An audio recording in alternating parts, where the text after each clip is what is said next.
Salam hormat dan salam sejahtera bersama saya Bumawin dalam Berita Pagi Sarawak edisi Khamis 15 Oktober. Kita mulakan dengan perkembangan berikut.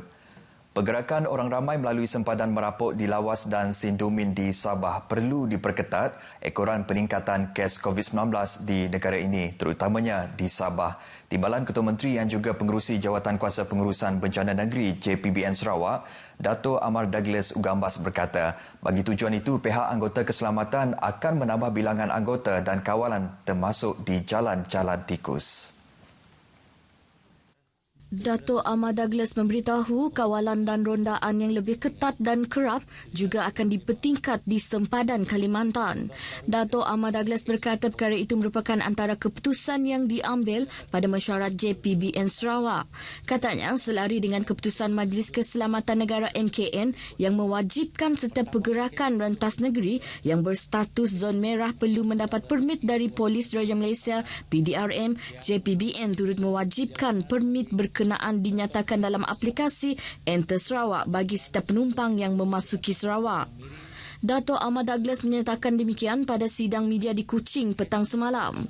Dalam pada itu, beliau memberitahu JPBN Sarawak sentiasa bersedia jika diminta oleh Majlis Keselamatan Negara MKN untuk membantu Sabah dalam usaha menangani penularan wabak COVID-19 di negeri itu.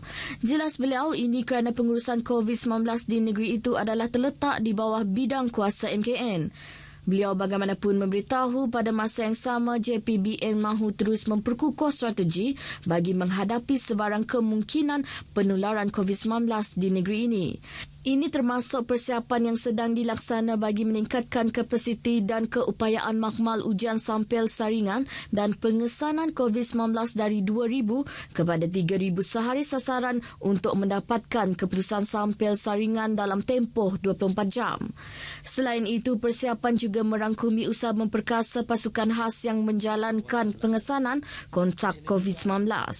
Sementara itu, Timbalan Pengarah Kesihatan Negeri Dr. Rosmawati Arifin berkata, seramai 19 petugas kesihatan dari Sarawak telah dihantar membantu mengawal situasi penularan jangkitan COVID-19 di Sabah sejak 2 minggu lalu. Mereka terdiri daripada penolong pegawai kesihatan persekitaran, jururawat, penolong pegawai perubatan dan pemandu.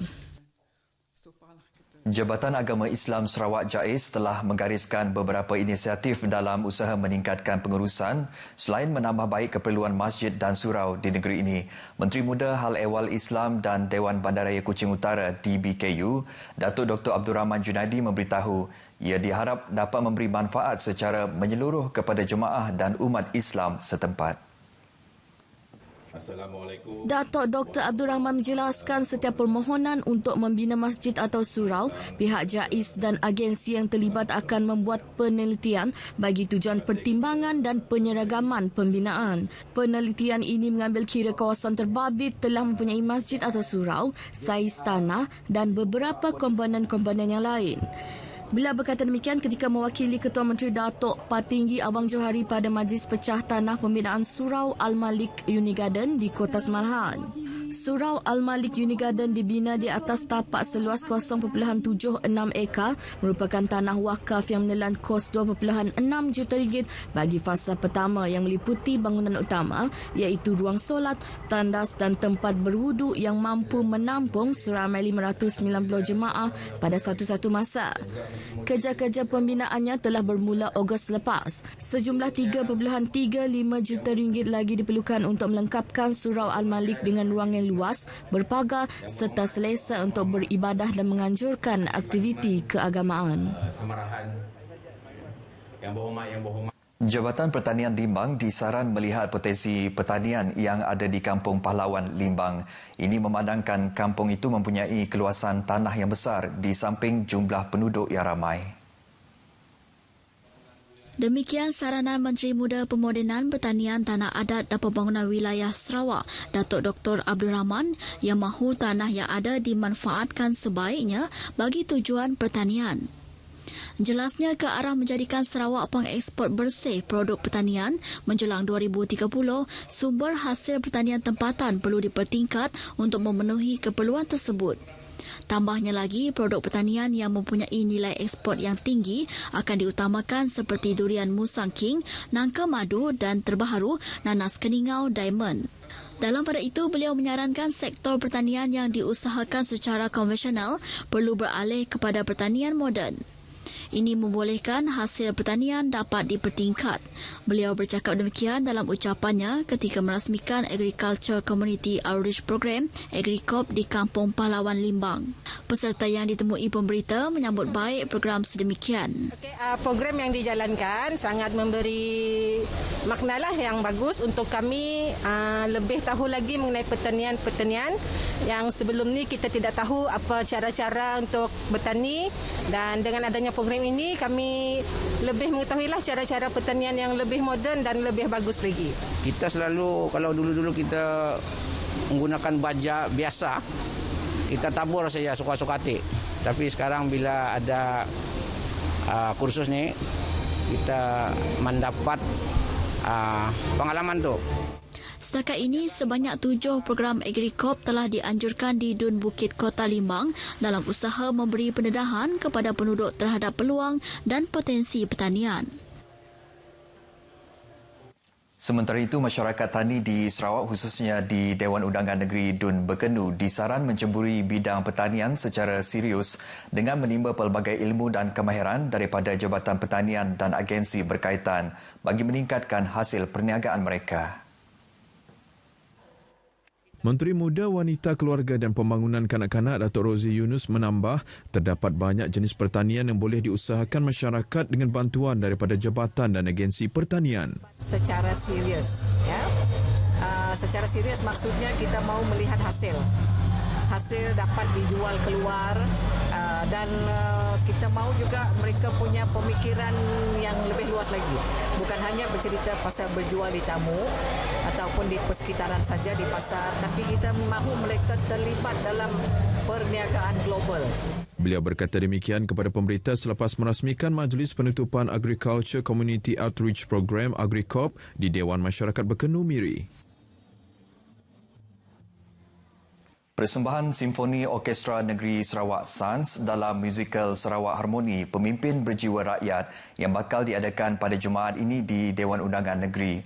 Menteri Pelancongan Kesenian dan Kebudayaan Datuk Abdul Karim Rahman Hamzah berkata, dengan tajuk Sejambang Budi daripada anak seni, persembahan musikal tersebut melibatkan lebih 100 ahli muzik orkestra, penyanyi serta penari yang kesemuanya adalah anak tempatan.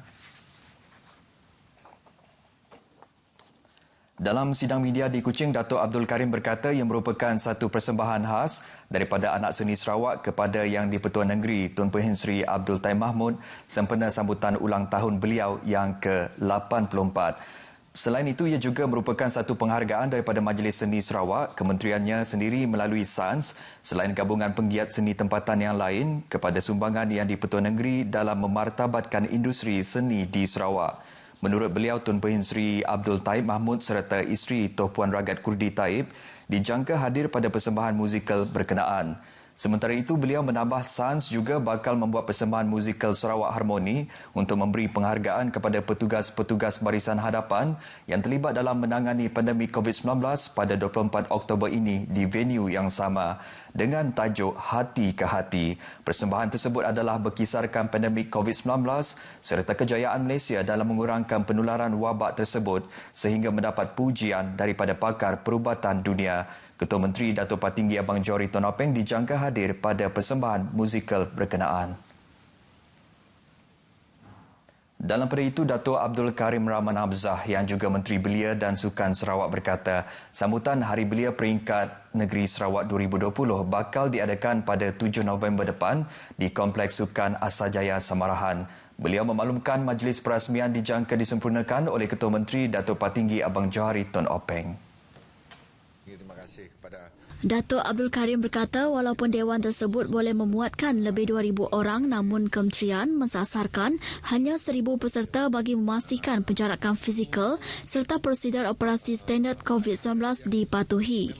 kali ini kita tidak dapat membuatnya macam tahun-tahun lepas yang mana kitchen yang kita buka 2 hari, 3 hari. Tapi kali ini kita terpaksa kawal sikit ekoran daripada wabak. Kita perlu mengekang diri kita sendiri dengan kaedah-kaedah SOP baru ini. Ya. Sasaran peserta terdiri daripada pelajar sekolah, Institut Pengajian Tinggi Awam dan Swasta, Pertubuhan Belia, pekerja sektor awam dan swasta serta orang awam. Jelas beliau lagi, acara utama yang turut berlangsung ialah penyampaian Anugerah Belia Sarawak dan Anugerah Persatuan Belia Negeri. Beliau menyatakan demikian dalam sidang media sempena sambutan Hari Belia Peringkat Negeri Sarawak 2020 bertemakan Belia Pemacu Digital Sarawak di Kuching. Datuk Abdul Karim memberitahu sambutan ini diadakan bagi mengiktiraf sumbangan golongan belia kepada pembangunan negeri selain memupuk semangat kerjasama para belia dalam pelbagai peringkat. Pelbagai acara turut diadakan antaranya belia kitchen dan gerai jualan, aktiviti sukan, pameran mini drone dan persembahan belia kreatif serta persembahan khas belia dan artis jemputan. Turut diadakan sesi pemimpin bersama masyarakat bersama Ketua Menteri Datuk Petinggi Abang Johari Tun Openg jam 12.30 tengah hari di Dewan Tan Sri Amar Haji Abang Ikuan Zaini, Pejabat Daerah Asajaya. Acara sampingan akan diadakan pada 29 Oktober ini iaitu sesi motivasi pencetus ummah bersama penceramah jemputan pencetus ummah RIS 8.30 malam di Kompleks Sukan Asajaya. Baik saudara, paparan itu tadi mengakhiri berita pagi Sarawak hari ini. Bersama kita putuskan rantaian COVID-19, sentiasa amalkan disiplin kediri ketika berada di tempat kerja. Jangan abaikan penjarakan fizikal dan simpan pelitup separuh dengan betul jika tidak memakainya. Dengan itu, saya Bumawin, jumpa lagi.